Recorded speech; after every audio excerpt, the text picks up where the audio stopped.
Et puis les avocats de l'ancien Premier ministre, Dr Kassory Fofana, ici, ne comptent pas baisser les bras. Le collectif était ce vendredi face à la presse.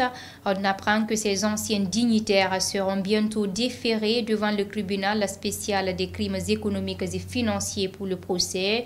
Cette décision ne passe pas du tout chez le collectif des avocats Kabakanti.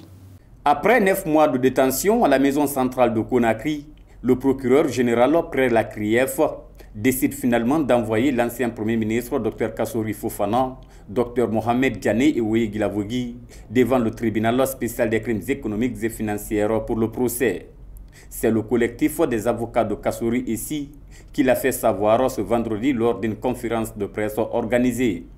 Ces avocats défendent les causes de ces anciens dignitaires depuis le 6 avril 2022. Ces avocats se disent prêts pour aller au procès, mais posent d'abord des conditions. On veut les liquider politiquement, c'est ça la vérité. C'est une liquidation politique et pas judiciaire. Et c'est pourquoi nous nous posons 2 conditions pour qu'il y ait procès. La première condition, c'est que tous les dossiers pendants devant la Cour suprême qui ont été initiés au cours de l'instruction de l'information soient vidés par la Cour suprême d'abord. Mais il faut que ce jugement soit diffusé publiquement par la télévision et les radios pour que le peuple guinéen, au nom de qui la justice est rendue, soit témoin de la procédure des faits. Il faut que le procureur spécial prenne ses réquisitoires publiquement devant le peuple guinéen pour dire ce qu'il reproche et qu'il le démontre devant le tribunal parce qu'il s'agit de preuves. Selon Maître Sidiki Berete, la défense de ces détenus n'accepteront aucun procès en tant que leurs clients ne sont pas libérés. Il n'y aura pas de procès tant que la Cour suprême ne termine pas. Nos clients vont comparaître en prévenu libre.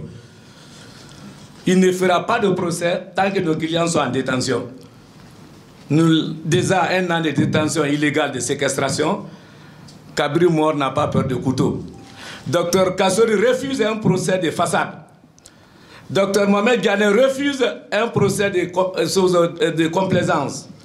Nous allons au procès en tant que prévenu libre, digne et indigne. En outre, le collectif souligne que cette nouvelle démarche déclenchée par le procureur Ali Touré consiste à éliminer ces anciens dignitaires sur la scène politique guinéenne. Vous voulez sacrifier nos hommes politiques, ça ne se passera pas comme ça. En tout cas, leur suppression sera décidée autrement, mais ça ne passera pas par la justice. Parce que la justice ne peut pas être l'instrument des politiques. Ce n'est pas une lutte pour Kassory, c'est une lutte pour l'état de droit, c'est une lutte pour la dignité. Ce n'est pas une lutte pour Dr Diané, ce n'est pas une lutte pour Ouye, c'est une lutte pour la dignité. Et ça peut arriver à n'importe qui en République de Guinée. Nul n'est à l'abri désormais. Le navire tangue, c'est extrêmement grave. En attendant que la Cour suprême se prononce, ces anciens communes de l'État croupissent en prison. Et voilà, chers téléspectateurs, c'est la fin de cette rétrospective de la semaine qui a été réalisée par toute l'équipe technique et rédactionnelle de Guinée Buzz. Merci de votre attention. Passez un week-end indélébile en compagnie des programmes de Guinée Buzz. À très bientôt. Bonsoir.